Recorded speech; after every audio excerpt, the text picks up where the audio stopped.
আগামীর 21শে ফেব্রুয়ারি international mother language ডেতে উপস্থিত হয়ে আমাদেরকে অনুপ্রাণিত করার জন্য এবং সবাইকে স্বতঃস্ফূর্ত অংশগ্রহণের মাধ্যমে আমাদের অনুষ্ঠানটিকে সাফল্যমণ্ডিত করার জন্য এই পর্যায়ে আমরা অনুষ্ঠানের একেবারে শেষ পর্যায়ে চলে এসেছি।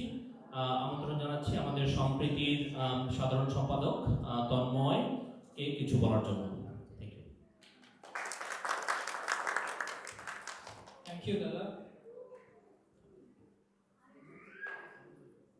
সম্মানিত অতিথিবৃন্দ, প্রিয় বন্ধু ও সুধীজন, আজকের এই মহান দিন আন্তর্জাতিক মাতৃভাষা দিবস। এই দিনে সম্প্রীতি দলের পক্ষ থেকে আপনাদের সবাইকে জানাই আন্তরিক শুভেচ্ছা ও অভিনন্দন। এই দিনটি শুধু আমাদের জন্য একটি তারিখ নয়, এটি আমাদের ভাষার অধিকার, আত্মত্যাগ এবং সাংস্কৃতিক ঐতিহ্যের প্রতীক। 1952 সালে বাংলার দামাল ছেলেরা বুকের তাজা রক্ত দিয়ে আমাদের এই মাতৃভাষা বাংলাকে প্রতিষ্ঠা করে গেছে।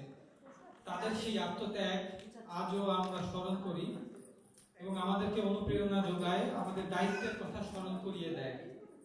নিজের ভাষা, সংস্কৃতি, ঐতিহ্যকে আগামী প্রজন্মের কাছে পৌঁছে দিতে আমাদেরকে অনুপ্রাণিত করে।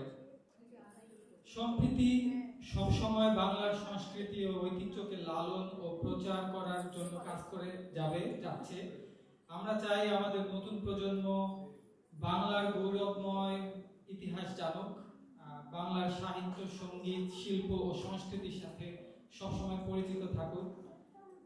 ভাষার প্রতি এই ভালোবাসাই আমাদের ঐক্য গড়ে তোলে, আমাদের মধ্যে সম্প্রীতি গড়ে তোলে, আমাদের পরিচয় গড়ে তোলে। আজকের এই বিশেষ দিনে আসুন আমরা প্রতিজ্ঞা করি আমাদের মাতৃভাষার মর্যাদা রক্ষা করব, একে ছাড়িয়ে যাব এবং সমস্ত ভাষা ও সংস্কৃতির প্রতি সম্মান দেখাবো। কারণ ভাষার সৌন্দর্য বৈচিত্র্যের মধ্যে লুকিয়ে থাকে এবং এই বৈচিত্র্যই আমাদের বিশ্বকে আরো সমৃদ্ধ করে তুলবে। ভাষা শহীদদের প্রতি জানাই আমাদের গভীর শ্রদ্ধাঞ্জলি। উপস্থিত সবাইকে আবারও ধন্যবাদ। এই জানিয়ে আমাদের অনুষ্ঠান আজকের আয়োজন এখানে শেষ করছি।